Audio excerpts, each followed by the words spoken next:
Make sure this is turned on. It's on. It's on. Step up just a little bit so box next to you. Just making sure my mic is on. No, it's on. Right there. Oh, No, it's on. What about this one? don't worry about that. It's on. You're good. Okay. All right, we're ready. Sorry. Camera's rolling. Everybody good? Let's do it. Let's do it. Good morning, everyone. It is such a pleasure to be here. I first just want to open up by thanking Beanstro and thanking Junior Al and Jazz for having us here. It is an incredible establishment here in the Bronx, and it is only fitting we announce this great news together here at this location. It is a pleasure to be here with one of the proudest sons of the Bronx, as we are getting close to just 1 week away from you. I stand here as a candidate who is proud to have been the first in our city to have embarked on a cross endorsement, where I told New Yorkers on Friday they should rank Brad Lander number 2. And I'm proud today to tell those same New Yorkers, my supporters and New Yorkers across the 5 boroughs, that they should rank Michael Blake on their ballot. Over the course of this campaign, it has been a pleasure to run alongside him. He is someone whose track record has spoken for itself for years, as someone with White House, State House, and local experience who has been laser focused on the most pressing challenge in this city, that of affordability. He has spoken about the need for economic mobility, the need to ensure that there is relief for those New Yorkers who are being pushed out, and the need to look beyond that which we are told is possible in this moment.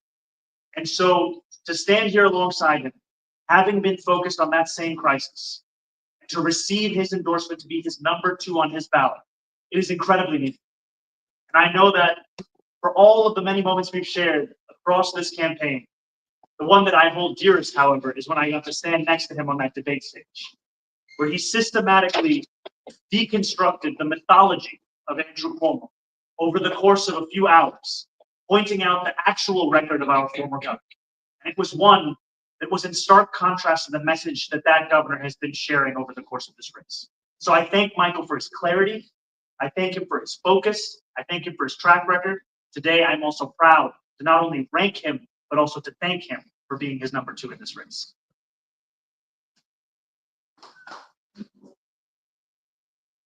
Good morning, everyone. Morning. The number one issue in this race has clearly been affordability. There have been 2 candidates who have been stating that from the beginning and throughout, being myself, Michael Blake, and Assemblymember Zohran.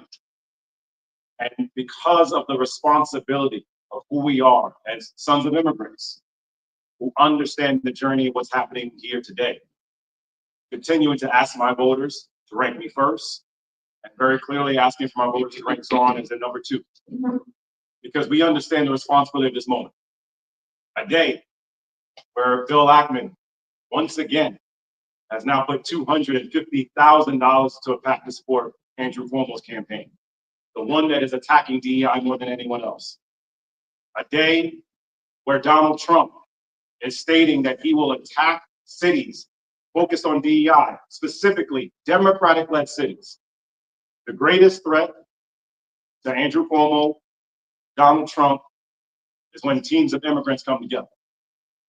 And we're making it very clear that from the Bronx and the Queens, across New York City, Zohran and I are listening to what our voters are saying over and over and over again.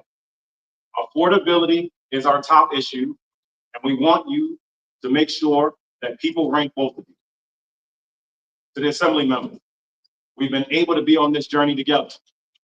When he talks about free buses, great opportunities for transportation all across our city, which is necessary for our communities. When we both talk about freeze the rent, the urgency of the cost of living crisis that exists in our city. When we talk through how do we actually make it clear that we can address affordability, you are watching and staring at the 2 candidates to do so. I don't think it's coincidental that we were side by side on the debate stage. It's not a coincidence that we're doing this right now. And it is important for me to state this as a faith leader and as a reverend. My gratitude for his consistent clarity in standing up for immigrants and our communities. I remind people right now, we have a choice. And so the New York City, course, Zohran wants you to rank him one, and I want you to rank me one. But I also want to be very clear that for my voters, I want you to rank me two. And it says a lot and means a lot, given the momentum that is happening throughout this campaign, that the assembly members making it clear to cross-endorse me today as I'm doing the same for them. With that, we're happy to take your questions. I have three questions. Number one, this alliance that you have seems to be part of a strategy for the candidates that are sort of more progressive to try to find a way that Andrew Cuomo doesn't get ranked. I wondered if you could talk about that strategy and trying to use the ranked choice voting system to hurt Andrew Cuomo's campaign.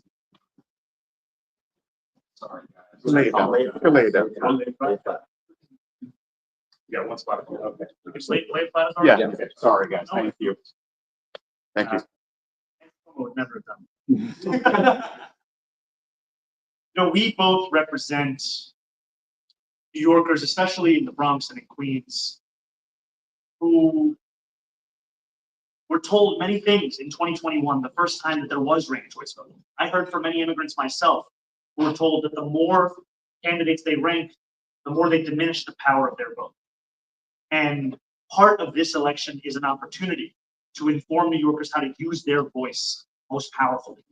And we're seeing that though we are running against a former governor who is the son of a former governor who has universal name recognition in this city, he still cannot secure a majority of New Yorkers' support in that first round. Ranked choice voting will decide this election. And Michael and I, one of the many things we agree on from the beginning of this race has been the necessity of turning the page on the politics of the past, whether it's Eric Adams or Andrew Cuomo. And this is yet another example of us being willing to use every tool that there is and come into a partnership to ensure that for the voters who like my ideas of how we're going to make every bus fast and free, that they also know that here's a candidate just as focused on affordability, just as focused on the failings of the way in which we've defined affordability in the city and the need to have it be defined in line with the struggles of New Yorkers. I think look at the last 2+ weeks. Former governor and his camp seem to have two candidates that they consistently have something bad to say about, being Zohran and myself. And I think it's because they understand New York City, of course, is going to dictate the election, but the Queens and Bronx and Queens clearly are going to send a message. You have the two most diverse counties in America. And you're going to see people are going to be showing up and making it very clear that they do not want Andrew Cuomo to be their governor, to be their mayor, to be anything. And it's our responsibility to make it clear, to rank us on your ballot so we can show a new difference in New York. My second question has to do with the new campaign commercial that his PAC is running, the $5 million ad buy that paints you as a radical and has you walking, not only quoted, talking about your desire to be a radical, but has you in your regular garb. And I wonder if you'd like to talk about that commercial and your response to that commercial. It's yet another example of Andrew Cuomo seeking to intimidate and scare and divide New Yorkers. This is a mayoral candidate whose campaign is funded by the very billionaires who put Donald Trump back in the White House. What Michael is speaking about with regards to Bill Ackman can be said for so many of the donors of that super PAC.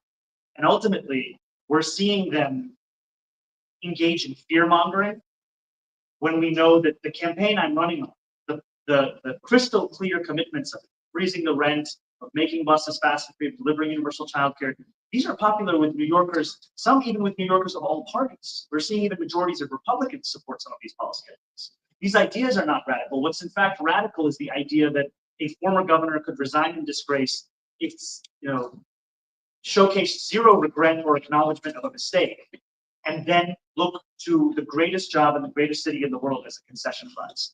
And I think, as you said, Marcia, there has also been an attempt to smear and slander me for the fact of being the first Muslim elected official to run for mayor.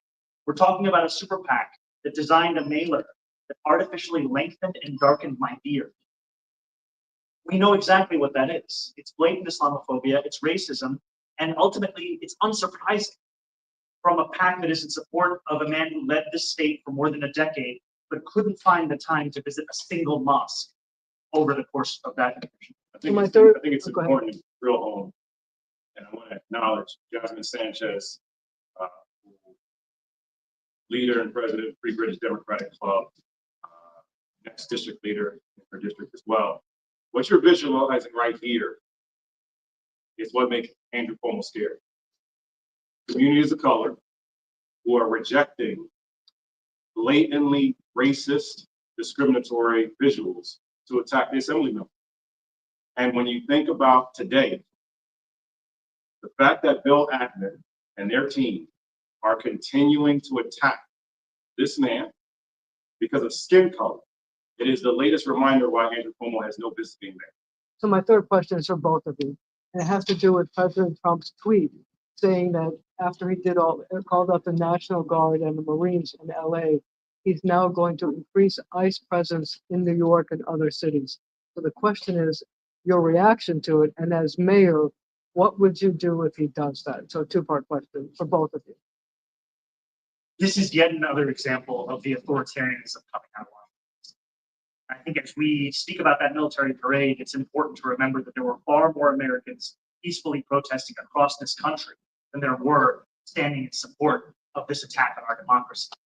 And throughout the time that Michael and I have been running and have been New Yorkers living under an Eric Adams administration, we've been told time and again that if New York City government collaborates with Washington, D.C., we will be spared the worst. But what we've seen is New Yorkers who are still being detained and disappeared, including a New York City public high school student by the name of Dylan from the Bronx, who's currently hundreds of miles away from his mother and his two siblings, and that $80 million was taken out of our city's bank account by Elon Musk. Furthermore, that there is not that much to show for all of this collaboration, that for all of this cowardice, we are still being attacked. And now there is a proposal to intensify that. What we need in this moment is a leader who can actually stand up and fight back. And part of the reason we are so aligned in the fact that that leader cannot be Andrew Cuomo is that his donors are the same ones who put Donald Trump back in the White House. We're talking about Bill Ackman. It's not just about Bill Ackman's attack on DEI. It's also that he called the attempt to build the single largest deportation force in American history as historic. Someone who is clamoring for this cruelty. We need a mayor who is fully independent from it and able to stand up and fight back. That's exactly what I would do. So if you were mayor, would you stop them from coming, or how would you deal with it? What I would first do is stand up for our sanctuary city laws. These are laws that have kept New Yorkers safe time and time again. And I would also ensure that the NYPD reports to the mayor is not assisting Trump's ICE agents. We saw a pastor peacefully observing the arrest of a migrant at Federal Plaza just blocks away from where I got my citizenship some years ago. And he was being arrested by the NYPD. That will come to an end under my administration. Just let's be clear, as a son of Jamaican immigrants, both of us coming from immigrant backgrounds, we're not going to tolerate the Trump racist discriminatory agenda. We will remain a sanctuary city. We will ban ICE from going into these different places. We will make sure it's clear that they're designated safe havens. But we have to acknowledge Trump is terrified of democratic cities led by incredible visionaries of color leading. This is a man who went after the exonerated five. This is a man who went after Barack Obama. It seems if you are a person of color, he will come after you. And so our job is to make it very clear that in New York City, you stand up for immigrants, and that's what we will do. We are not afraid of Donald Trump. We're not afraid of Andrew Cuomo. We are here for the people, and that's why we're crossing the line. Mr. Mondani, the New York Times has been nothing if not mixed in their opinion pages, messaging throughout this election cycle. First saying it wouldn't do anything, then convening a panel, and now the editorial this morning. But it's pretty scorching to both you and Mr. Cuomo. I'm wondering what you make of the New York Times now saying you don't belong on anyone's ballot. But these are the opinions of about a dozen New Yorkers, and the democracy will be decided by close to 1 million New Yorkers. They certainly have the right to their opinions, and New Yorkers have the right to their votes, and I'm excited to earn those votes over this next week on the next mayor. So can you respond to Reverend Al Sharpton this weekend? He criticized you for endorsing Brad Lander. He said, look, he's a white man, but basically, what about the only black female in the race, Adrienne Abbott? He said, if that's not progressive politics. What's your response to that? And then also just going off of Henry's question, the New York Times compared you to Bill de Blasio, where they also said was one of the worst mayors, if not the worst mayor the city has ever seen. They also said that you were out of touch with things like police policy. Do you think that you would continue that reign, I suppose, of Bill de Blasio, as the New York Times struck? I spoke to Reverend Sharpton. I heard the facts of this campaign, and I'm proud to not only encourage New Yorkers to include Mike Blake on their ballot, but also Speaker Adams, also State Senator Myrie, and I've said Bradley should be number 2. And when I think about the crisis that is facing our city, a crisis of authoritarianism from the outside and a crisis of affordability from the inside, I think one of the most significant achievements that local government has had in recent history has been the delivery of universal pre-K. And I will stand behind that every single day of the week because it's something that made it more possible for New Yorkers to raise their families in this city. And what we're seeing is that this is the same editorial board that thought it was never going to be possible to have universal pre-K many years ago in 2013. And they have the right to their opinion. I'm excited to show that our ideas are not only urgent, they are not only feasible, but that we will in fact deliver them and implement them across the city. I have to say this in support of the assembly member on both points. I would not be standing here as a Black man who led African-American outreach for the first Black president, who created the My Brother's Keeper program, the only one in this country, if I did not think that Zohran would not be great for Black people. And it is ranked choice voting. It is important for us to remind people that the assembly member stated that Comptroller Lander was his number 2. He never stated he wasn't ranking the others and wasn't supporting others. So I think it's important that we set that groundwork. But also to the point around the Times and their interesting language that was used today. The number one issue throughout this entire campaign is affordability and cost of living. So to say anyone is out of touch doesn't really connect with the voters at all. We need to listen to what the voters say. The voters are connecting to free buses and what's happening in groceries. The voters are connecting to ending credit scores. The voters are connected to how do we reimagine community policing. That's what the voters are connected to. You were the assembly just